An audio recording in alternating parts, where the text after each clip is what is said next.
नाजरीन, आज हम एक ऐसा वाकया सुनाने जा रहे हैं जो न सिर्फ तारीख में अहम है बल्कि हमें अल्लाह की कुदरत और उसकी हिफाजत का सबक भी देता है।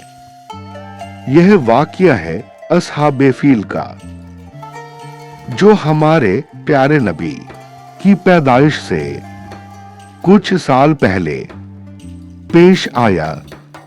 यमन का बादशाह है जिसका नाम अबरहा था। एक ताकतवर और बुलंद हौसला शख्स था।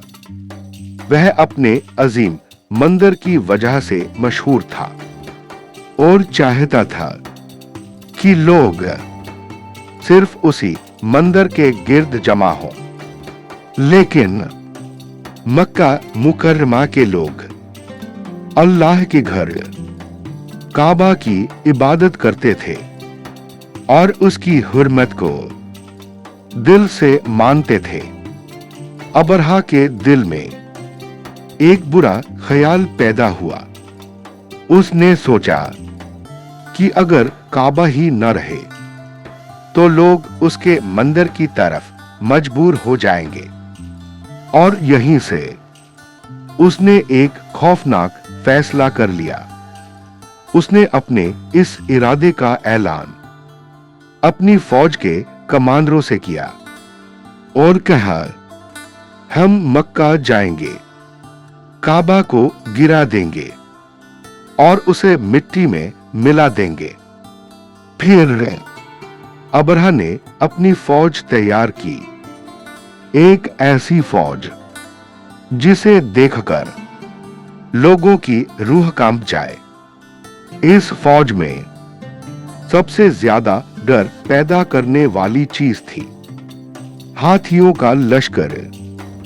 ये हाथी इतने बड़े थे, इतने ताकतवर थे कि जब वे चलते तो जमीन कांप उठती।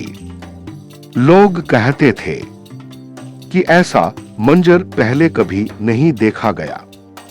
और जब यह फौज चल पड़ी तो हर तरफ धूल, शोर और खौफ फैल गया।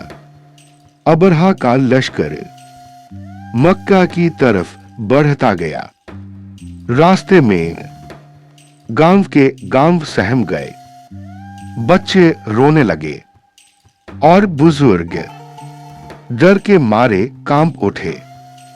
लोग जानते थे कि उनके पास न ताकत है न हथियार, बस दुआ है। उन्होंने हाथ उठाए और अल्लाह से कहा कि ए अल्लाह, अपने घर की हिफाजत तू खुद कर। और अल्लाह ताला ने फैसला कर लिया कि वह अपने घर की हिफाजत खुद करेगा।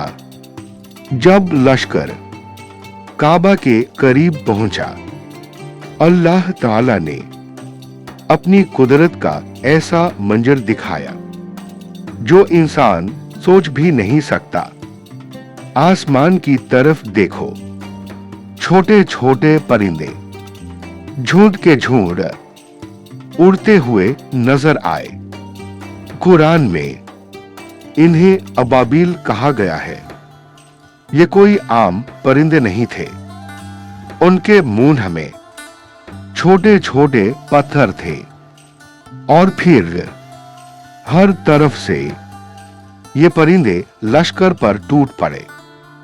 पत्थर बरसने लगे, सिपाही गिरने लगे, हाथी तड़पने लगे। एक एक करके पूरा लश्कर तबाह होने लगा। जो फौज अपने आप को अजेय समझ रही थी, वो अल्लाह के सामने बिल्कुल बेबस हो गई।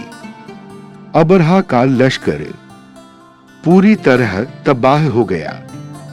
कोई बच न सका और काबा जैसा था वैसा ही महफूज रहा।